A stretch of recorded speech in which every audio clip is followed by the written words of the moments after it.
This week I will be talking to the green boater, Bruno Hoffman, about his lifestyle as a coastal cruiser off the coast of Canada. Welcome to part 1 of Boating of a Different Kind.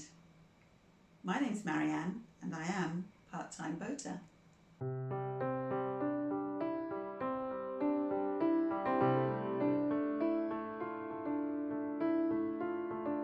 So hello Bruno, Well, thank you for joining me this evening, and I'm really looking forward to talking with you about your boating lifestyle.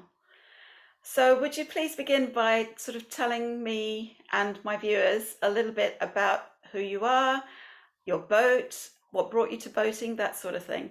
I love boating. I've been on the water my entire life. My dad has built boats his entire life and continues to help me with my boat, which is a benefit.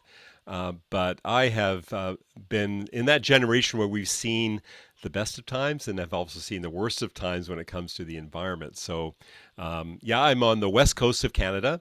I am on a boat that was built in 1973. It's completely wood. It's actually a Grand Banks, which in its day was a premier boat. Today it's called a vintage wooden boat. And it's a lovely boat. She is 50 feet long and 16 feet wide. And she has all the beauty of a wood crafted boat and also all the pain. I spend a lot of time making sure that she's maintained. But it's lovely. And as a result of the boat and the cruising that I do on the West Coast, and our cruising is a little bit different than canal cruising. As I said, I'm on the West Coast. I'm based out of Vancouver. My boat is Hmm. about 4 hours drive up the coast, and it's in one of the pristine areas of cruising. It's part of a whole system of an ecosystem on the West Coast. It includes almost 16,000 miles of coastline and over 400,000 islands. And so, in the busiest of times in the summer, you can always find a little fjord or an inlet or an anchorage somewhere where there's nobody except for orca and humpback whales and dolphin and bear and eagles and all that kind of stuff. It is wildlife as you've never seen it. In fact, there's some areas I go to, I have to be careful. I have to slow down and watch because there's so many humpback whales. You have to be careful. That's their feeding ground. Wow. And so we have lookouts to make sure we don't hit any humpback whales. So that's me, and I've enjoyed boating, as I said, my whole life, and continue to, and hope I can for years to come, and love being on the water. That sounds like an amazing environment to be cruising through. It really does. How fast do you travel? Yeah, so my boat is a trawler. It's a displacement hull. So even if I could put a jet engine on it, it won't get any faster. It'll sink actually. So my boat maximum hull speed is 10 knots, but I throttle it down because I want to save fuel and I want to also enjoy a little bit. So I usually am only running the boat about 7 knots, which takes a little bit longer to get places, but I see things. So it saves on fuel, allows me to enjoy things. It's not the kind of place if you want to go skiing and get to A and B really quickly. And probably like your world with canal boating, you just have to be Yeah, patient and take your you do. time. And we also have weather, so if it's foggy or a little bit stormy, you just stay for an extra day and then take off the next day when it's safer and calmer. Hmm. Now, for us who are not nautical and don't speak in nautical terms, 7 knots, what does that mean in miles per hour or compared to walking pace or something that I could actually use as a point of reference?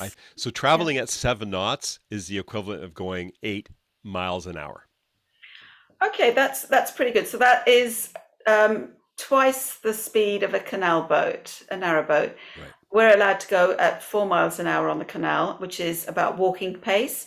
So maybe 8 knots could be compared to someone jogging Yeah.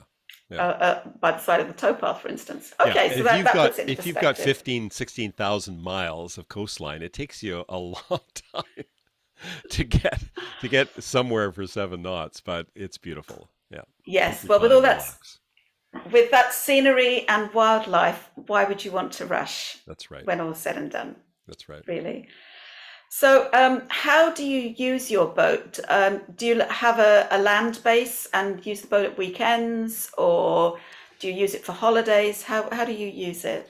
Yeah, on the West Coast, there are some people that use their boats all year round, but that's far and few between because we get some very nasty weather here in the wintertime. We get some winds that are just terrible.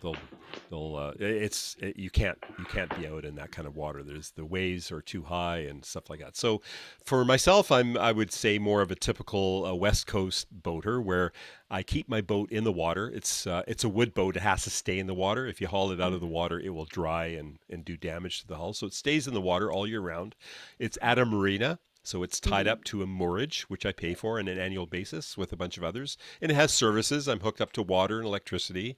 I don't have a pump out, so I have to go to a pump out to get it pumped out. But I have land facilities. There's places where I can have showers and wash my clothes and take my garbage and recycling and things like that. So that's all good. Hmm. So that's where it is most of the winter time. Our cruising season, if you want to call it that, starts around the beginning of May for the more adventurous ones. But for the most part, it's sort of June to September. That would be the ideal cruising time. Some people go a Right. little bit further, they go into November. But I would say for the most people, it's the 3 or 4 months in the middle of spring, summer. And I've gone up to my furthest cruise is probably about 1,000 miles away from my base. I'll take 3 months to just go and take off. And what I usually do is it's too big of a boat to single hand. It doesn't have Hmm. what we call bow thrusters to help you go sideways and stuff. So I really do need one extra person on board to Hmm. handle the lines to come into a dock. I can anchor it by myself. So many times when I'm cruising, and I prefer this, I anchor because there's many places and it's free. And it gets Hmm. me away from people and allows me to enjoy nature as it's meant to be. Yeah, so my boat has the capability of having lots of people on board for a day cruise. I have taken people out for day cruises. I've had 30 people on board. That's not a problem on my boat. Wow. It's limited basically by the number of life vests I have and how much Yeah. room I have in my Blackwater tank. Because 30 people out on a cruise in the evening drink a lot of wine and beer and fill up my holding tank. Right. Okay. Yeah. So, but typically I will be out with usually about 4 people, 5 people for a week or two at a time, and I'll let Hmm. them off at a town. They'll fly home on either a seaplane or hire a car, and somebody else will fly in and then go a little bit further. So that's typical of the kind of boating that I do. Okay, that sounds really good. Thinking of 30 people on a boat is huge because our boat, when there are 6 people on a boat on the narrowboat, it feels cramped. So Yeah. just to give you some sort of scale there. I used to coach a girls' soccer team. I've got the entire soccer team and the chaperones all on my boat. I used to do cruises to help them sort of draw together as a team to connect and Mm, bond. So you'll see lots of room. I have a lot of deck space. I have wraparound walking space. I have a top deck that's about 16 feet long and about 12 feet wide that's empty that you can, the whole soccer team is right. up there dancing. That's where I dine al fresco. I have a back deck that's 16 feet by 16 feet, which is also Wow. the size of my bedroom, which has a king size bed in it. So it's a beast of a boat. It's pretty large. It's as big as a house It's, by the sounds of it. it is, it's 60,000 pounds without fuel. I can carry Okay. another 1,000 gallons of fuel and 500 gallons of water. So when you do that and add all the people, it's a beast. And when you point it in a certain direction, it goes in that direction. She's nice and solid. That sounds like a good boat to It be is. on. It's lovely. I hope you enjoyed meeting Bruno and his boat La Vida. It is quite different from a narrowboat on the canal, but the goals of a slower pace of life, enjoying your surroundings, your views of nature and wildlife are pretty much the same. If you are interested in a change of lifestyle, I'll put a link at the end to Peter's video as to how he made the change from the land to the water. And if you would like to follow Bruno on his journey, then do check him out at The Green Boater TV on YouTube and on Instagram and Facebook as The Green Boater. Please consider subscribing to my channel if you haven't already. Thank you for watching. Thank you for subscribing if you have already. Until next week and next week's video.